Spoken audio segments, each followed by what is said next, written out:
Hey y'all, and welcome back to Storytime with Shrapnel, the show where I bring you the dumbest moments of my time in the furry fandom. And today we have a tale of acting without thinking. Okay, so stay tuned and enjoy the show.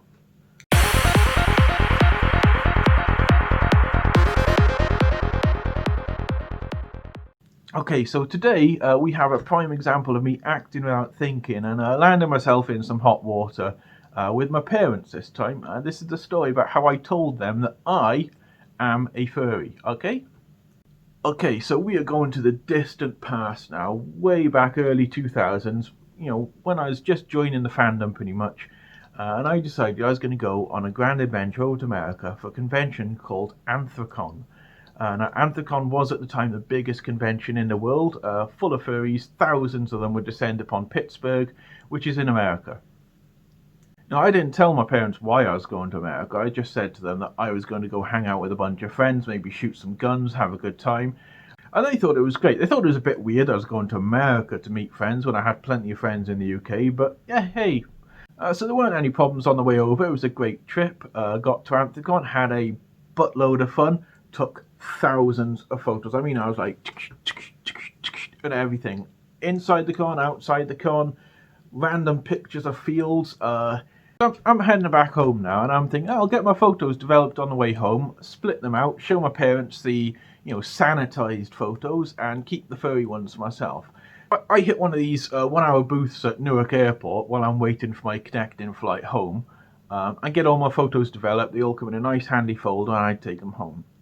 It's an 8 hour flight from Newark back home to, I think I landed at Bristol Airport that time, caught a taxi home. But I'm completely knackered when I get home, exhausted. I go in, I say hi to my mum, say hi to my dad. It's like midday. My dad's watching a western, my mum's, I don't know, doing the ironing or something. They're pleasant. They're asking me how it is, how did my holiday go, did I get up to anything fun? And I'm giving them the sanitized version. I met some friends, I had a few drinks, that kind of stuff.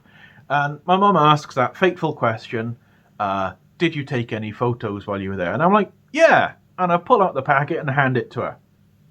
And about half a microsecond later, I realise that I haven't gone through the photos yet. So I've just handed her a whole folder full of furries. I mean, I took hundreds of pictures of furries. It was like 90% convention with a couple of fillers that I took to just give to them. And I'm just like, and she takes the photos and opens the folder.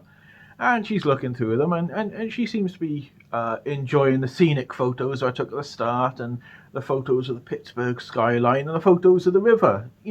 She thinks it's quite pleasant. She's like, oh yeah, this is nice, yeah. And then the first fursuit comes up, and she's like, oh, there must have been some sort of parade on. And then another picture of a fursuit comes up, and she's like, oh, that's nice. Did you see these guys a lot? And I'm like, yeah.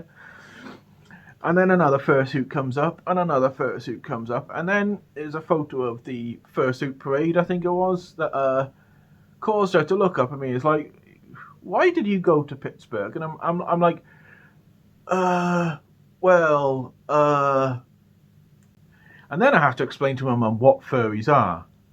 And I'm trying to explain to her in the most sanitized version that, as people who like anthropomorphic animals, like cartoons and stuff. And she's like, so you went to a cartoon convention? Like, yeah, that's a good one. Yeah, I'll go with that one. My dad's just oblivious in the corner watching John Wayne ride into the sunset, that kind of stuff. And my mum's just getting more and more confused. Now I'm just like, and she looks at me and looks me dead in the eyes, and she's like, it's a little bit weird, isn't it? And I just die right there. I just, keel over, curl up into a fetal position. I want someone to just murder me right then, because it's like my life is over. And then my dad, he somehow must have psychically sensed that I was dying inside, because he looks upset. So we had a lot of fun then. And then I asked my mum for a cup of tea, and she trots off, and I take the photos back. So, to this day, my dad's completely oblivious to the whole furry thing. My mum kind of vaguely knew about the whole furry thing, but she was fairly confused about it. And she kept referring to it as the fluffies. And, my mum probably thought me getting a partner would straighten me out, because, no self-respecting girl would want to be with a guy who's hanging out with furries, right? So you can imagine her face when she saw my girlfriend in a Halo Husky Butt fursuit for the first time. So yeah, that is a story about how I told my parents that I am a furry. If you enjoyed my story, please drop a like, subscribe to my channel. The more subscribers I get, the more of the 6.5 million Scoville chocolate I will be eating at the end of the month. 30th of January, 7 PM, tune in. I'll be live streaming me eating this stupidly hot chocolate. It's hotter than pepper spray. It'll melt in your mouth. Currently going to be eating 2 blocks. The more subscribers I get, the more blocks I eat. So please subscribe to see me eat that. And please remember, drop your comments. I love reading your comments. I'll respond to every comment that I see. And don't forget to check out some of my other videos too. Thank you very much for tuning, and you have a good one. Ta-ra.